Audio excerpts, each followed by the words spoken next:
hari, Bidan di Puskesmas Cimahi mengadakan satuan rapat untuk penyuluhan gizi buruk bersama bidan desa.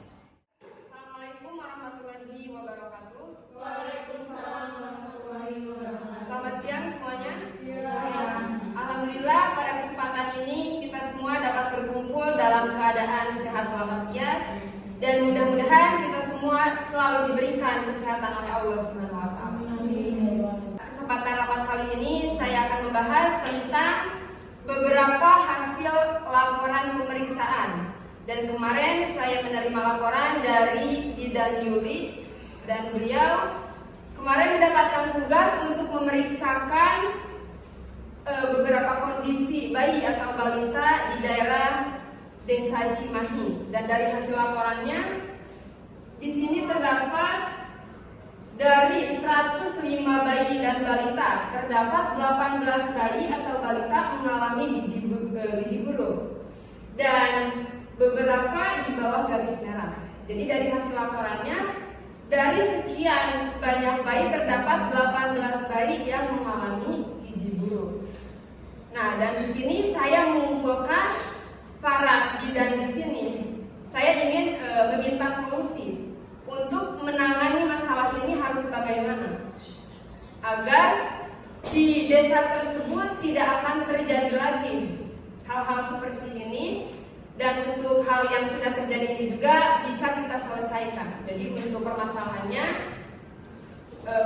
ini solusinya bagaimana?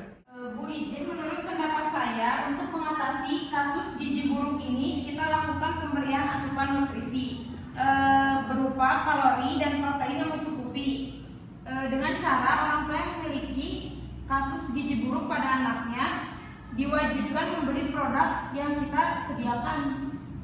Tadi pendapatnya menurut saya itu cukup bagus, tetapi solusi untuk mewajibkan warga membeli produk itu tidak efektif karena adanya kasus gizi buruk tersebut berarti ada faktor sosial atau faktor ekonomi yang mempengaruhi kasus tersebut. Jika warga diwajibkan membeli produk tersebut tidak akan berhasil karena faktor ekonominya yang sangat rendah. Baik, untuk pendapatnya saya terima. Barangkali ada pendapat yang lainnya dari Pak Ibu Bidan, silakan. Bagaimana kalau menurut pendapat saya tentang penanggulangan gizi buruk ini, kita adakan penyuluhannya tentang deteksi dini penyimpangan nutrisi pada anak. Jadi nanti memuat materi dari pemaparan gizi buruk itu seperti apa, kemudian faktor penyebabnya apa, terus jenis dan tanda gejalanya, kemudian makanan yang baik dan sehat untuk dikonsumsi, kemudian pencegahan gizi buruknya juga. Jadi untuk program pemberian makanan yang tinggi nutrisi itu, karena kita tidak bisa melakukannya dengan memaksa warga untuk wajib membeli karena ekonomi yang rendah, jadi kita gunakan program yang kita punya dari pemerintah, yaitu PMT, dari pemberian makanan tambahan. Baik, untuk pendapatnya saya terima dan pendapatnya sudah cukup bagus. Dan sekarang kita simpulkan, tadi kan dari pendapat bidan desa. Jadi kita akan mengadakan beberapa makanan yang tinggi akan kalori dan protein dengan cara mewajibkan orang tua yang memiliki kondisi gizi buruk pada anaknya dengan cara membeli produk yang kita jual. Dan tadi menurut bidan Susi tadi menyampaikan bahwa hal seperti itu kurang efektif karena kan mungkin ada beberapa kendala yang terutamanya mungkin dari kendala ekonomi seperti itu. Dan dari bidan Yudi juga tadi telah memberikan saran. Jadi kita akan mengadakan PMT, yaitu pemberian makan tambahan dari program pemerintah. Jadi kita akan mengadakan program pemerintah.